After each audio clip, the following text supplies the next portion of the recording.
નમસ્તે મિત્રો, આજના ગુજરાત સમાચારની અંદર આપ સર્વ સાથે મિત્રોનું ફરી એકવાર સ્વાગત છે. તો આજના સમાચાર વિશે વાત કરું તે પહેલાં તમને જણાવી દઉં કે વિડીયો ખૂબ જ અગત્યનો છે અને આજના સમાચારની અંદર ખેડૂત ઉપયોગી સમાચારો વિશે વાત કરેલી છે. તો વિડીયોને છેલ્લે સુધી જોતા રહેજો અને ચેનલને હજુ સુધી સબસ્ક્રાઇબ ના કરી હોય તો તે પણ કરી લેજો. તો મિત્રો વાત કરીએ આજના પ્રથમ સમાચારને લઈને. તો આ દિવસે ગુજરાતમાં થઈ શકે ચોમાસાની એન્ટ્રી. મિત્રો, અંદમાન અને નિકોબારમાં 19 થી 21 મે વચ્ચે ચોમાસાની એન્ટ્રી થઈ ગઈ છે. હવે અહેવાલ છે કે તેલંગાણા, સિક્કમ અને મહારાષ્ટ્રમાં ચોમાસાની એન્ટ્રી 10 જૂને થઈ શકે છે. કહેવાય છે કે મહારાષ્ટ્રમાં ચોમાસાની શરૂઆત થાય એટલે ગુજરાતમાં તેની તૈયારી સમજી લેવી. ત્યારે બિહાર, ઝારખંડ, ઓડિશા, છત્તીસગઢ, મધ્યપ્રદેશ સહિત ગુજરાતના ભાગમાં ચોમાસું પહોંચવાની સામાન્ય તારીખ 15 જૂન છે. ત્યાર પછી મિત્રો મહત્વના સમાચાર વિશે આગળ વાત કરીએ. તો વધુ એક શક્તિશાળી ચક્રાવાત માટે થઈ જાવ તૈયાર. મિત્રો, એક શક્તિશાળી ચક્રાવાત બંગાળની ખાડીમાં ઝડપથી આગળ વધી રહ્યું છે, જેને લઈને આગામી 72 કલાક ખૂબ જ ચિંતાજનક ગણાઈ રહ્યા છે. 24 અથવા 25 મેના દિવસે વાવાઝોડું સક્રિય થઈ શકે છે. આ સાથે અતિભારે વરસાદની પણ આગાહી કરવામાં આવી છે અને ભારે વરસાદ અને પવનને કારણે માછીમારોને 23 મે સુધીમાં પાછા ફરવાની સલાહ છે. અને ચક્રાવાત 23 અને 27 મે વચ્ચે ઓડિશા, પશ્ચિમ બંગાળ, મહારાષ્ટ્ર અને ગુજરાતને પણ અસર કરે તેવી શક્યતા છે.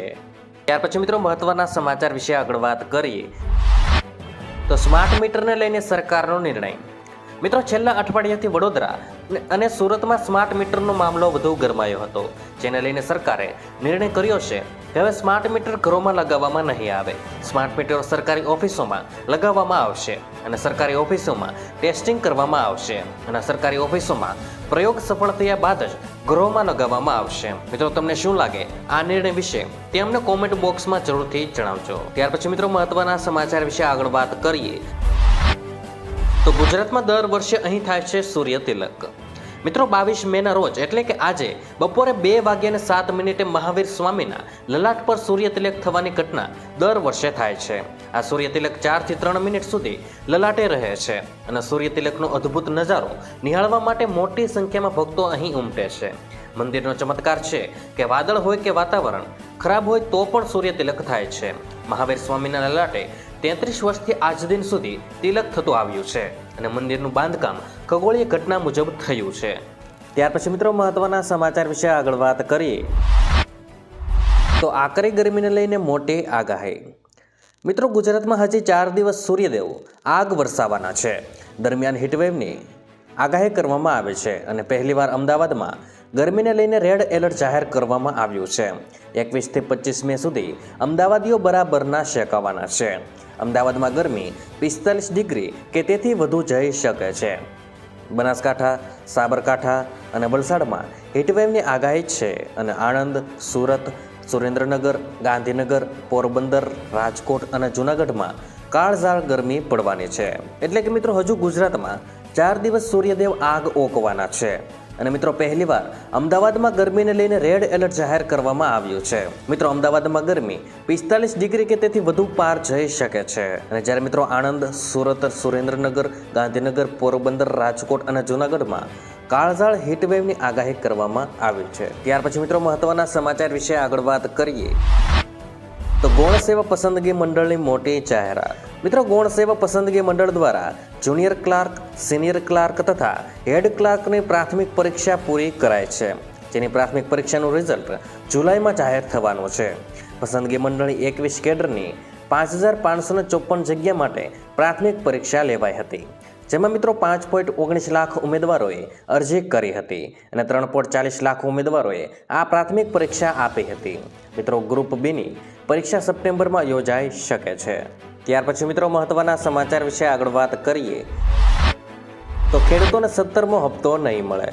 મિત્રો, જે ખેડૂતોએ હજુ સુધી KYC વેરિફિકેશન પ્રોસેસ પૂરી કરી નથી અને જેની જમીનનું વેરિફિકેશન થયું નથી તેને આ યોજનાનો હપ્તો મળવાનો છે નહીં.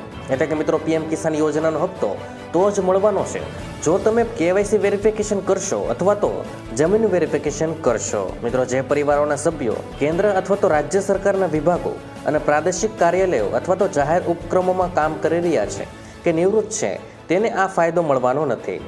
એટલે કે મિત્રો જે પરિવારના સભ્યો ધારો કે કેન્દ્ર સરકાર અથવા તો રાજ્ય સરકારના વિભાગો, પ્રાદેશિક કાર્યાલયો, ઉપક્રમોમાં જો નોકરી કરતા હોય અથવા તો નિવૃત્ત થયા હોય તો પણ તેને આ યોજનાનો લાભ મળવાનો નથી. અને મિત્રો, જે ખેડૂતો ટેક્સ ભરે છે અને જેના પરિવારમાં કોઈ સભ્ય ડૉક્ટર, એન્જિનિયર, વકીલ, ચાર્ટર્ડ એકાઉન્ટન્ટ, આર્કિટેક્ચર જેવા પ્રોફેશનમાં છે તેવા રજિસ્ટ્રેશન કરાવી શકશે નહીં. એટલે કે મિત્રો, જો પરિવારનો કોઈ પણ સભ્ય ડૉક્ટર હોય, એન્જિનિયર હોય, વકીલાત કરતો હોય, ચાર્ટર્ડ એકાઉન્ટન્ટ હોય, આર્કિટેક્ચર હોય અથવા તો આવી રીતના પ્રોફેશનમાં હોય તો તેવા ખેડૂતોને પણ આ યોજનાનો લાભ મળવાનો નથી.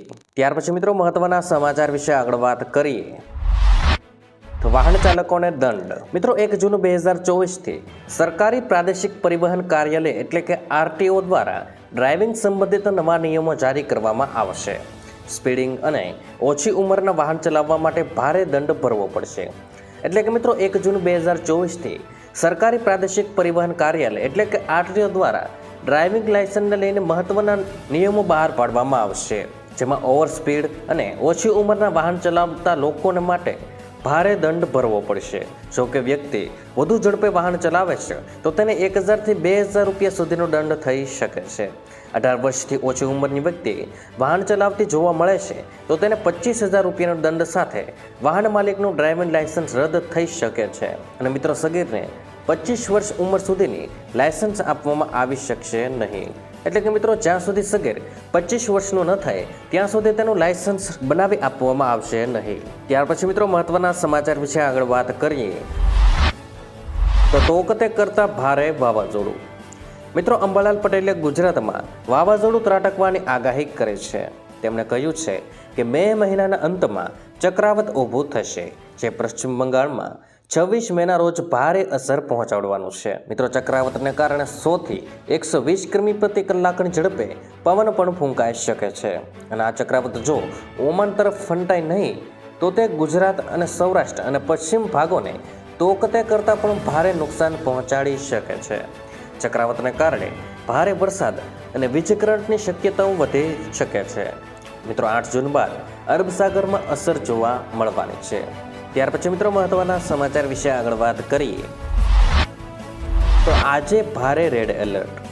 મિત્રો, રાજ્યમાં ગરમીનો પ્રકોપ યથાવત છે. તેવામાં અમદાવાદ અને રાજકોટમાં આગામી 4 દિવસ માટે રેડ એલર્ટ જાહેર કરાયું છે. આજે ગરમીનો પારો 45 ડિગ્રી પાર જવાની આગાહી પણ કરવામાં આવી છે.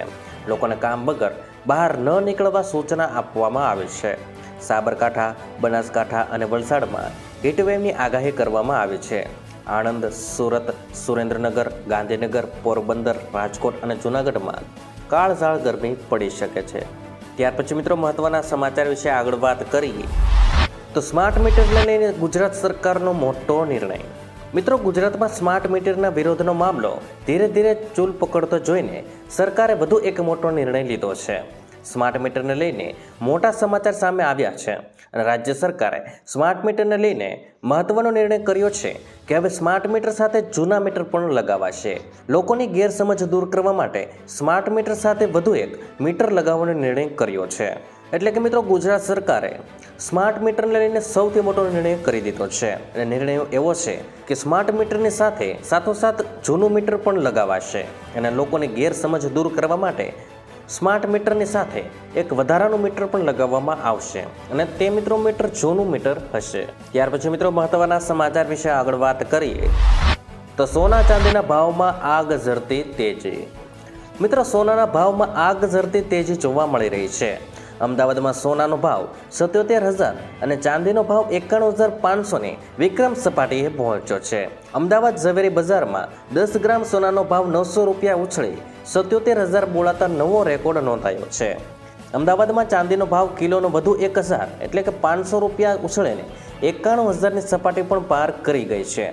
ત્યાર પછી મિત્રો, પરેશભાઈ ગોસ્વામી દ્વારા એક મહત્વની આગાહી કરવામાં આવી છે, તેના વિશે વાત કરીએ તો ગુજરાતના વાતાવરણમાં પહેલીવાર એવા પલટા જોવા મળી રહ્યા છે જ્યાં એક મહિનામાં ગરમી, વરસાદ અને વાવાઝોડું એક સાથે ત્રાટકતું હોય.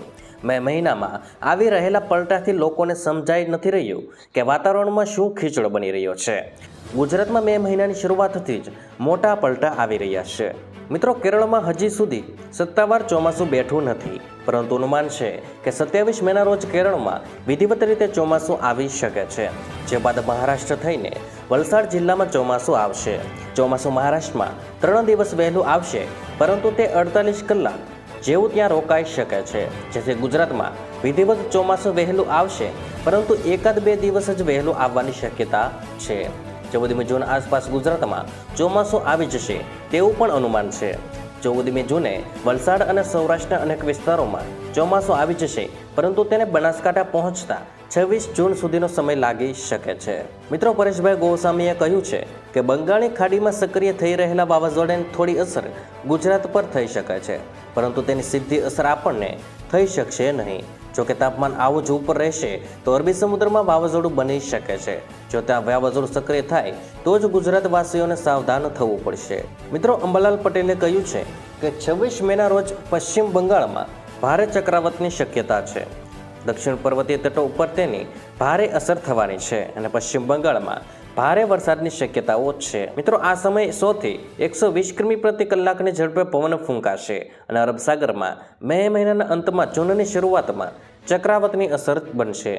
8 જૂન બાદ અરબ સાગરમાં ચક્રાવાતને કારણે વીજ કરંટની શક્યતા પણ છે અને આંધી વંટોળ સાથે વરસાદની ગતિવિધિ સાથે શક્યતાઓ છે. ચક્રાવાત જો ઓમાન તરફ ન ફંટાય તો સાગરના મધ્યમાં રહે તો દક્ષિણ સૌરાષ્ટ્રમાં પશ્ચિમ ઘાટના ભાગોમાં ભારે વરસાદની શક્યતાઓ છે. તો મિત્રો, આજના દરેક સમાચાર અહીં કામના પૂર્ણ થાય છે. આપને કહેવા લાગ્યા એ કોમેન્ટ બોક્સમાં જણાવી દેજો, અને વિડીયો કામનો લાગ્યો હોય, સમાચાર ઉપયોગી લાગ્યા હોય તો મિત્રો આ વિડીયોને એક લાઇક કરી દેજો, જેથી કરીને અમને પ્રોત્સાહન મળતું રહે અને દરરોજના ખેડૂતને લગતા, હવામાનને લગતા અને ગુજરાતમાં પળે પળના સમાચાર મેળવવા માટે ગુજરાતની આ ચેનલ તાતની વાતને સબસ્ક્રાઇબ કરી લેજો, જેથી કરીને ગુજરાતની દરેક અપડેટ્સ તમને મળતી રહે. તો મિત્રો, હું મળીશ તમને આવતીકાલે નવા સમાચારો સાથે અને નવી માહિતી સાથે. ત્યાં સુધી મિત્રો મને રજા આપશો. ધન્યવાદ.